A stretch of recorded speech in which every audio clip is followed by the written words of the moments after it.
Bonjour à tous, je m'appelle Nageli, je suis responsable de l'équipe de l'intégration au centre de vie et je suis super heureuse de vous accueillir pour ce culte. Profitez du message, ouvrez votre cœur à ce que Dieu a à vous dire et n'oubliez pas de vous abonner à notre chaîne et d'activer la cloche pour ne rien manquer. Que Dieu vous bénisse. Encore une fois, absolument bienvenue à toutes et tous pour ce week-end de l'Ascension. On va parler un peu de l'Ascension et de ses conséquences. Il y a beaucoup d'années en arrière, j'étais adolescent et je faisais pas mal de vélo. C'était mon moyen de locomotion préféré. Je faisais du vélo et on avait un garage à côté de la maison. Et dans ce garage, je bricolais, je réparais mon vélo. Et puis, j'avais, par exemple, je lubrifiais la chaîne du vélo avec pas mal d'huile. Et mon père était par là, pour ce que je m'en rappelle plus ou moins. Et puis lui commence à m'expliquer que ce n'était pas la bonne façon de faire. Qu'il fallait plutôt mettre de la graisse et pas de l'huile. Et moi, j'aimais l'huile parce que c'était bien huilé. Alors, adolescent que j'étais convaincu. Mais à ce moment-là, mon père qui était ingénieur, qui était toujours discret, à ce moment-là, je pense qu'il s'est à peine un peu énervé. Et il me dit, tu as devant toi le spécialiste des lubrifiants de Suisse. Waouh!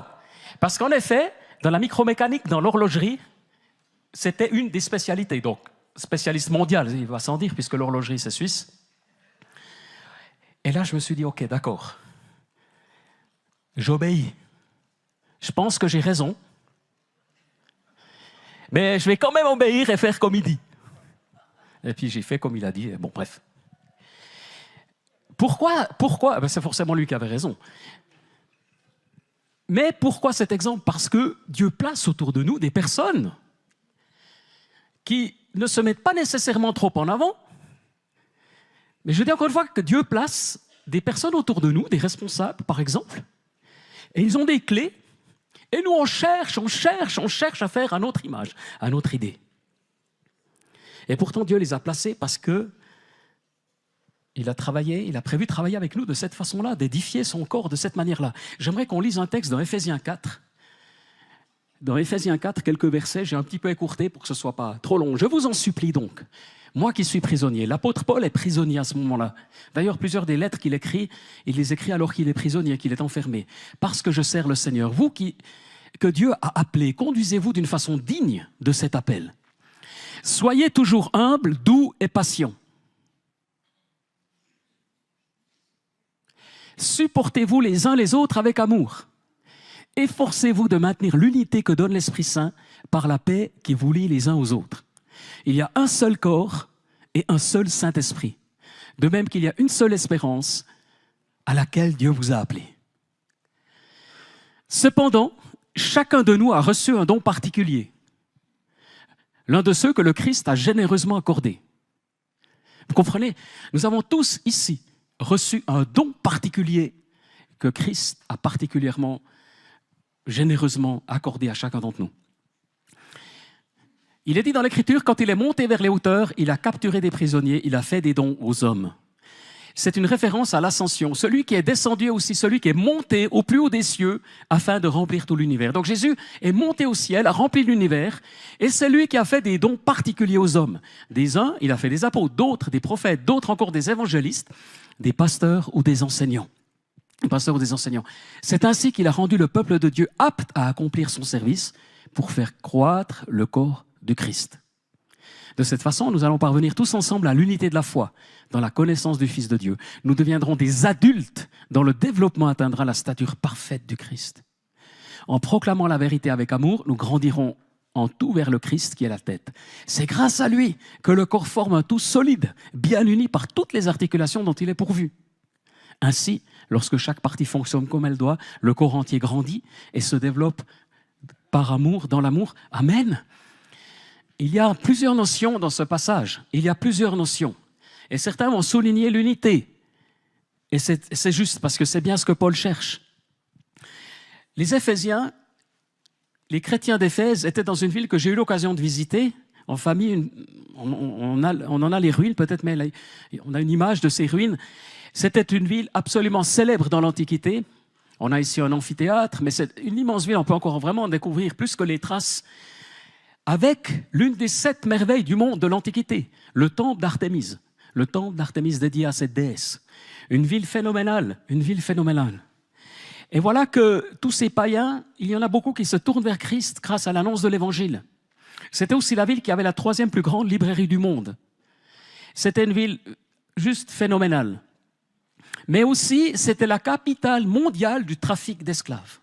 La capitale mondiale du trafic d'esclaves. Et dans cette ville, vous avez des esclaves qui se tournent vers Christ. Vous avez des responsables, enfin des maîtres d'esclaves qui se tournent vers Christ. Vous avez des juifs aussi, enfin comme un peu dans toutes les églises. Et Paul va enseigner sur l'unité. Ces temps-ci, je priais pour le centre de vie, dans un sens particulier, me disant, l'Église se développe, elle grandit, beaucoup de nouvelles personnes viennent, vous en faites partie peut-être, et nous avons besoin de fondements solides. Alors on donne des cours, des formations, des enseignements, et c'est important. Cependant, je réalisais que si on veut des fondements solides, il faut des piliers solides. Et dans le passage qu'on vient de lire, il est parlé des ministères que Dieu a fait, a donné. Et je réalise ces temps-ci l'importance aussi, de façon toute nouvelle, des ministères que Dieu donne dans différents domaines de son Église. On appelle ça des ministères. En réalité, le texte dit que tous les saints, tous les enfants de Dieu ont un service. Ministère veut dire service, comme vous savez. Service veut dire ministère. Mais certains ministères sont particuliers, parce qu'ils ont une dimension particulière et ils permettent d'édifier les autres ministères et de poser des fondements solides qui vont permettre la croissance. Et Dieu place autour de nous des hommes, des femmes de Dieu, et nous ferions bien de les laisser parler sur nos vies. Parce que c'est eux que Dieu va utiliser en partie pour nous faire grandir. Oui, la Bible dit aussi que le Saint-Esprit a été donné, l'onction nous est donnée et nous enseigne dans la première lettre de Jean. Le Saint-Esprit t'enseigne, l'onction t'enseigne. Mais en même temps, la parole de Dieu t'enseigne. Et en même temps, des serviteurs et servantes de Dieu t'enseignent. J'ai besoin de serviteurs et servantes de Dieu qui m'enseignent sur des moments, sur des décisions particulières de nos vies.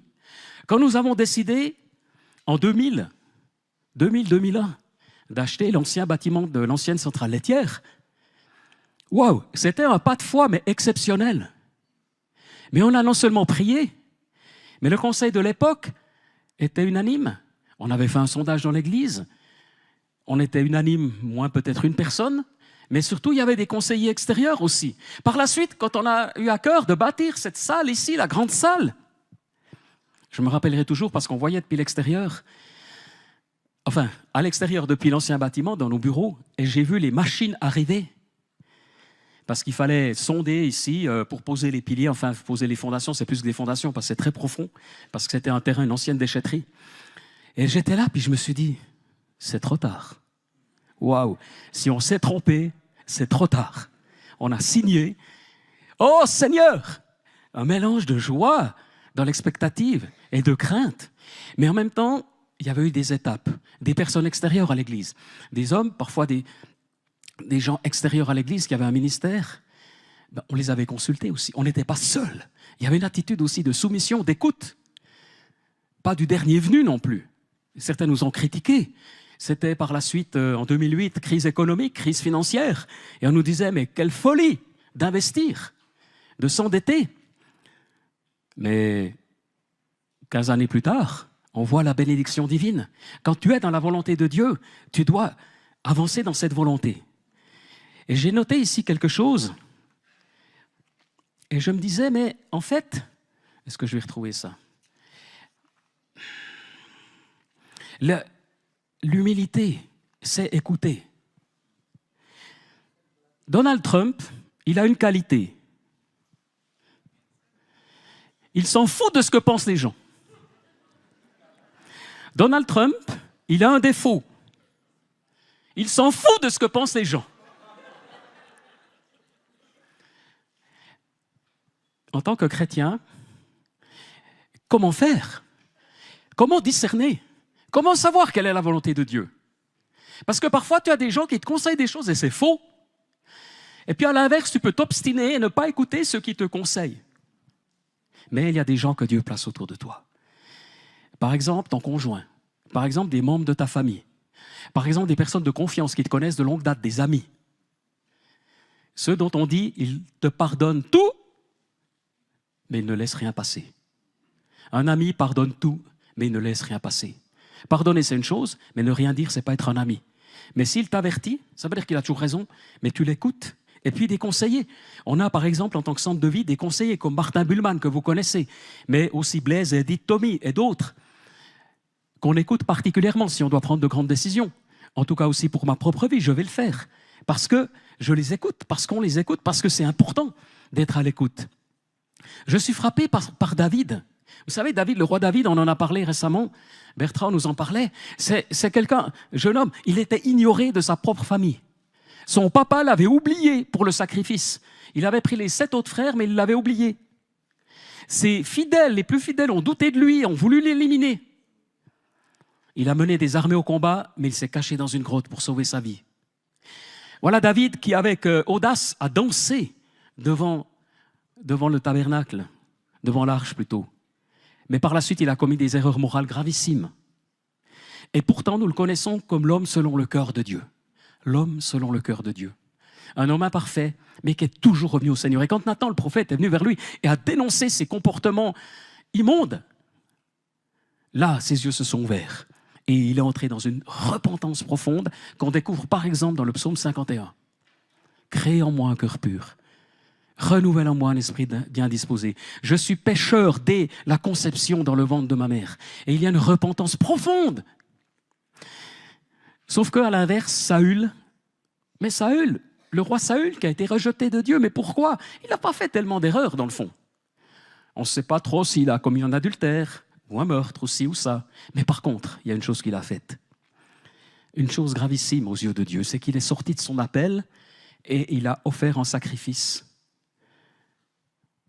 un animal alors qu'il n'avait pas l'autorité pour le faire. Et pourquoi l'a-t-il fait? Parce que le prophète Samuel avait promis d'arriver, n'était pas arrivé, et Saül a eu peur. Il a eu peur, et par peur, il a commis un acte qui a déplu au Seigneur. Et toute sa vie va être marquée par la peur du peuple, la peur que David prenne sa place, la peur de ne pas être dans sa position. Toute sa vie est marquée par un problème identitaire. Et voilà la différence. Dieu voit au cœur. Et le roi David, il est connu comme l'adorateur, le guerrier, l'homme selon le cœur de Dieu. Et tous les rois à sa suite, ils seront qualifiés en comparaison du roi David sur les siècles qui suivront. Et Jésus sera le fils de David, pas le fils de Saül. Et Saül a été écarté parce qu'il a eu peur. Et sa peur, c'est normal d'avoir peur en soi. Mais l'acte qu'il a commis, c'était un acte précipité. Il est sorti de sa vocation. Aujourd'hui, je tremble, mais je vois des chrétiens et des chrétiennes qui se sentent tout permis, qui démarrent des œuvres chrétiennes, qui démarrent des églises. Mais ont-ils l'appel? Ont-ils la vocation, l'onction? Se sont-ils soumis à d'autres ministères pour le faire? Ou est-ce simplement une idée? Parce que tu es chrétien, tu peux tout faire. Parce que tu es évangélique, il n'y a pas de médiateur. Amen. Mais alors, à partir de là, peux-tu tout faire? Vous savez qu'il n'y a pas un modèle unique dans le Nouveau Testament d'Église. Je n'aimerais pas entrer trop dans les détails, mais c'est juste pour dire qu'il y a des principes spirituels. Mais il n'y a pas un modèle unique, parce que forcément en Afrique, en Asie, en Corée, en Chine ou en Suisse ou aux États-Unis, l'Église sera différente, organisée différemment. Les structures humaines sont différentes, mais les principes sont les mêmes. Et c'est peut-être pour ça que Dieu n'a pas prévu dans le Nouveau Testament un modèle unique. Certaines églises sont plus organisées, d'autres moins. Certaines sont plus pyramidales, d'autres sont plus démocratiques. Certaines sont totalement charismatiques, certaines... Il y a plusieurs modèles, ce n'est pas là la question. La question, c'est selon quel principe spirituel. Et nous voulons reconnaître les ministères que Dieu donne à son Église. Il y a différents ministères que Dieu donne à son Église qui sont mentionnés ici. Apôtres, prophètes, évangélistes, pasteurs, enseignants. Apôtres, il a reçu une onction pour poser un fondement. Il visualise le chemin par lequel va avancer. C'est un visionnaire, un fondateur, un bâtisseur d'église. Vous savez, l'apôtre Paul, par exemple, mais d'autres aussi, si vous le laissez trop longtemps dans une église, ça devient écrasant. Il est tellement déterminé que c'est bien de l'envoyer plus loin et qu'il ait d'autres projets. Le prophète, il est attaché à Dieu. Les ministères prophétiques apportent des messages que beaucoup ne veulent pas entendre. Ils font preuve de courage. Et en fait, ils sont souvent rejetés. C'est difficile d'être prophète. Ils sentent tout. Ils sentent l'atmosphère spirituelle. Je me rappelle un prophète qu'on a invité, français, vraiment prophétique, ministère prophétique. Il arrive à Neuchâtel. Oh, il se sentait oppressé dans cette ville sombre. Mais si vous faites venir un évangéliste à Neuchâtel, mais c'est le plus heureux du monde. Mais le prophète, parfois, il a un petit peu ce défaut. Ils sentent tellement les choses qu'ils sont aussi le négatif. Et c'est des personnes qui se sentent vite rejetées. Ils sont tellement sensibles. Mais je suis un peu dans la caricature. Mais c'est quelqu'un qui est attaché à Dieu, qui cherche Dieu constamment, dans la prière, dans l'adoration, qui passera des heures. L'évangéliste prêche avec pour objectif de démontrer l'existence de Dieu, d'apporter le message de la croix, de l'évangile. Et son ministère est souvent accompagné de miracles et de prodiges. Les autres aussi, mais il y a quelque chose de particulier. Et puis le pasteur, il a un amour particulier, une passion pour les brebis. Et il a cette patience avec chacune des brebis. Pas forcément l'apôtre. L'apôtre, il dit, bon, il y a une brebis qui s'est égarée, nous, on a une mission, tant pis pour elle. On fonce dans la mission de Dieu. Et le berger dit, stop, on va aller d'abord chercher la brebis. Qui a raison? Les deux ont raison. Et puis l'enseignant, il aime la vérité. Il a un sens pour la parole de Dieu. Parfois, on disait l'enseignant, c'est quand on ne sait pas quel ministère il a. On dit, ouais, il est enseignant. Il est un peu ennuyeux, alors il est enseignant. Non, l'enseignant, ce n'est pas quelqu'un d'ennuyeux. C'est quelqu'un qui te revitalise la parole de Dieu, qui donne le sens de la parole de Dieu pour aujourd'hui, qui est passionné par la Bible, mais qui t'aide à la comprendre aujourd'hui, dans son contexte, dans son sens aujourd'hui. C'est absolument essentiel. Maintenant, ce que j'aimerais dire, c'est que ces différents ministères sont là pour poser des fondements. Et puis, il y a différents degrés. Il y a des ministères prophétiques en devenir. Il peut y avoir dans un groupe Connect, en devenir, embryonnairement, déjà, ces 5 dimensions qui sont plus ou moins présentes. Et on doit apprendre à les discerner, à les accompagner et en bénéficier. Il y a dans ton groupe Connect, dans ton petit groupe, dans ton groupe de jeunes, des dimensions prophétiques. Mais ce ne sont pas encore des prophètes internationaux. Mais il y a différentes dimensions que Dieu donne à son Église. Ce sont comme 5 principes qui permettent la croissance, là où tu es. Et puis, dans notre Église du centre de vie, il y a différents ministères. Je sais que moi, j'ai un appel de dimension apostolique. Mais dans ma compréhension, ces différents ministères ne sont pas là pour décider, premièrement, mais pour influencer. Ils ne sont pas là d'abord pour décider d'une direction. D'une certaine façon, c'est plutôt le rôle du conseil, des responsables locaux. Mais un ministère apostolique ou prophétique, il est là pour nous inspirer, à nous de prendre la décision. C'est la même chose dans ta vie. Les ministères que Dieu suscite, ils sont là pour te conseiller. Mais la responsabilité finale t'appartient. On n'est pas dans une obéissance, mais on est dans une soumission. Il y a une différence entre soumission et obéissance. Un enfant obéit à ses parents, point. Ou pas. Mais normalement, l'enfant obéit à ses parents. Mais nous n'avons pas à obéir à un pasteur ou à... Oh, sauf que... Si c'est une question organisationnelle pure, on obéira aux organisateurs, ça c'est autre chose. Mais spirituellement, je n'ai pas à obéir, mais j'ai à me soumettre. Me soumettre, c'est chercher le conseil. Me soumettre, c'est avoir une attitude de cœur et dire, mais cette personne-là, elle a quelque chose à me dire parce que Dieu l'a placée sur mon chemin. C'est quelqu'un de fiable que je connais. Ça, c'est se soumettre. Au final, la décision m'appartient. Amen. On n'est pas, dans ce sens-là, dans une autre obéissance que celle à Dieu. Mais c'est subtil, la différence. C'est pour ça que nous ne sommes pas catholiques. Dans le système catholique, c'est très hiérarchisé. C'est très hiérarchisé, avec une compétence du pape qui est inimaginable, avec l'infaillibilité du pape. On ne peut pas être d'accord avec ça. Mais à l'inverse, on a un travers dans le monde évangélique, c'est que chacun fait comme il lui semble bon, comme dans l'époque des juges. Un grand désordre parfois. Pas ici, ailleurs. Mais le Seigneur nous donne de chercher cette humilité et de chercher ses conseils auprès de personnes qu'il a placées autour de nous. Et nous voulons croître et progresser dans les différents ministères que Dieu a donnés. J'ai 4 questions à te poser ce matin. Quelle est la personne que tu es en train de supporter avec patience? C'était le début du texte que j'ai lu. D'aimer malgré tout Ou est-ce que tu as pris tes distances pour éviter un effort? Première question. Si tu aimes tout le monde, tu t'entends avec tout le monde? Waouh, bravo, mais c'est peut-être qu'il y a un problème. C'est peut-être que tu as fait le vide autour de toi. Normalement, il y a forcément une ou deux personnes qui t'insupportent. Normalement, c'est comme ça, hein, c'est pas possible autrement. Ou alors tu es tout près du ciel. Qui est la personne que tu es en train de supporter? Supporter, soutenir, encourager, fortifier malgré elle. Donc ça, c'est le départ. Parce que Paul, dans tout ce qu'il nous dit, il cherche à 1000% cette unité, parce qu'il sait que l'unité de l'Église est la clé de l'avancée du royaume de Dieu dans cette ville d'Éphèse. Deuxièmement, quelle est la personne que tu es en train d'édifier, d'encourager dans sa foi? Qui es-tu en train de faire progresser? Un jeune chrétien? Quelqu'un qui est en train de s'approcher de Dieu? Qui es-tu en train de faire progresser dans sa foi? En fait, tout le texte qu'on vient de lire, il est parlé d'édification, de construction, une construction qui est en train de se faire ici au centre de vie aussi. Une construction subtile, une construction que Dieu connaît. Nous, on n'en connaît pas, on ne connaît pas les cœurs. Mais qui es-tu en train d'édifier, d'encourager en ce moment? Ça, tout le monde peut le faire. À qui devrais-tu dire la vérité? Tout à la fin du texte, il est dit que nous sommes appelés à dire la vérité avec amour.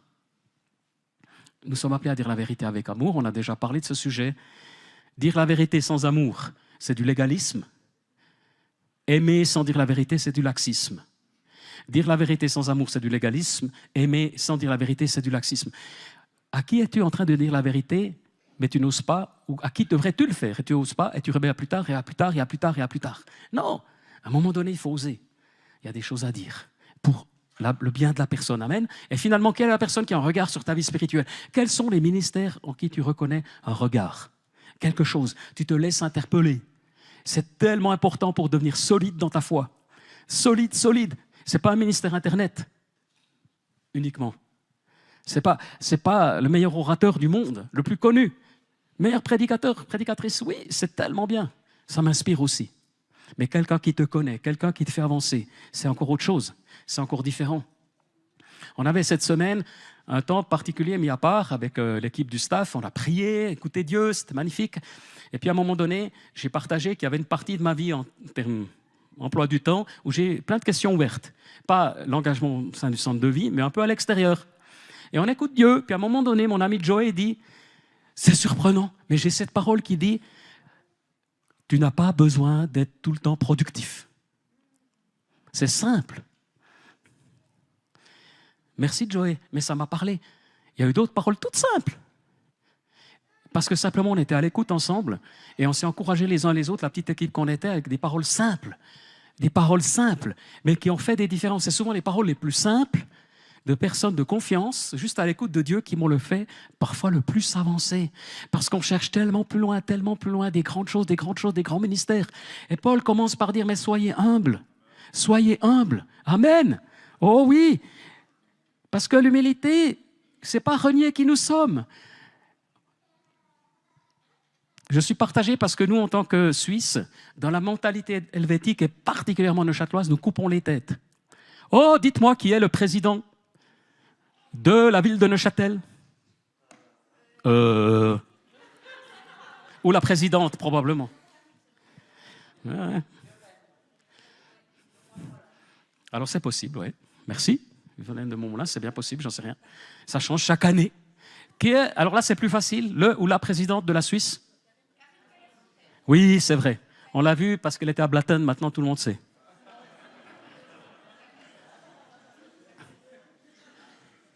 Président de la France? Vous savez mieux qui est le président français ou américain que le président suisse. Et c'est très bien. Mais, le problème avec ça, on est une des villes, Neuchâtel, où vous avez le moins de bustes, de personnages. On a une difficulté à honorer. On peut avoir une difficulté dans l'Église à honorer ce que Dieu a suscité, ce que Dieu a levé. Parce qu'on cherche la perfection. Encore une fois, il y a le bon côté à tout cela. On a une démocratie incroyable, participative, exceptionnelle, qu'on nous envie partout. On ne doit pas perdre ça. Et on veut, en tant que centre de vie, être une famille. On est une famille, franchement, on essaie le plus possible d'être à l'écoute les uns des autres.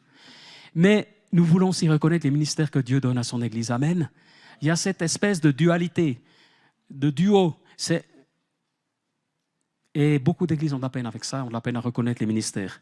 Il y a un siècle en arrière, et je terminerai avec ça, et j'espère que ce n'est pas un mensonge, mais j'essaierai de terminer avec ça. Au Pays de Galles survient un réveil spirituel. Il y en a eu plusieurs, mais il y en a un très particulier. Le Pays de Galles a été une zone de réveil en Angleterre, enfin au Royaume-Uni. Et là, de ce réveil est issue une église qu'on a appelée l'église apostolique qui reconnaissait les ministères. Il faut savoir que pendant 1800 ans, était reconnu le ministère de prêtre, par la suite de pasteur, qui l'a remplacé, d'évêque ou d'ancien, par la suite au 18e, 19e, évangéliste, mais apôtre et prophète, avait été oublié. Et dans ce mouvement de réveil, dont est ici le centre de vie, par exemple, l'église qui a été fondée ici à Neuchâtel il y a 60 ans par un pasteur réformé à la retraite, avait cette vision de vraiment reconnaître les ministères. Et c'est pour ça que cette église s'est appelée l'église apostolique, dans la reconnaissance des ministères divers. Mais ça n'a pas été simple, parce que ce mouvement-là aussi, à un moment donné, s'est rigidifié. Et dans certains pays, c'est devenu très structuré. Et si tu es apôtre, tu as un meilleur salaire que si tu n'es pas apôtre. Et ainsi de suite. Et si tu es apôtre, tu as plus de pouvoir de... C'est pas juste. En Suisse, on n'en est pas arrivé là. Mais par contre, on a souvent eu la difficulté à reconnaître ces ministères. Aujourd'hui, c'est différent. Parce que toutes les dénominations charismatiques reconnaissent les ministères et leur nécessité. Encore une fois, ce n'est pas une question de titre, ce n'est pas une question de rang, ce n'est pas une question de position, ce n'est pas une question d'autorité décisionnelle, mais c'est une question d'inspiration. Nous voulons reconnaître, Seigneur Jésus, ce matin, les ministères que tu as donnés à ton Église. Parce que nous voulons être une Église fondée, parce que nous voulons être une Église solide.